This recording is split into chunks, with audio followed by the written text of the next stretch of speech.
In this video, I'll be showing you how to factory reset your Samsung phone without password. It's a very easy method, so if you find this video helpful, be sure to drop a like and subscribe. Now, an important thing to note before this is that this process will erase all data like photos, apps, and messages.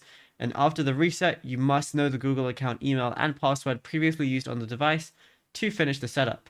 So if you recently changed your password and have One UI 6.1 or later, including One UI 8.0, Samsung allows a 72-hour grace period where you can use your old PIN to reset the new one.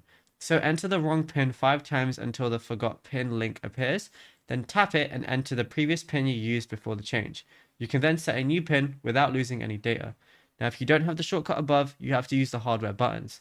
So turn off the phone, and if it won't turn off without a PIN, hold the volume down and power button until it blacks out. Then connect the phone to a computer via USB-C.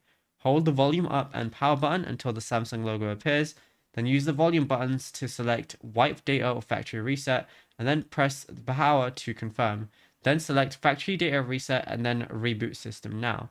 And then once you go ahead and do that, you're going to have to go ahead and you can do a remote reset by going on Android, like google.com/android/find, log in with the Google account that is locked on the phone, and select your phone and click erase device. So I'll show you exactly what to do. Go over to here, and then all you want to do is go over to Android and then /find, like so, and then go over to the Find Hub and then sign in, and then you're going to be able to factory reset the device at the very bottom. And yeah, it's as simple as that.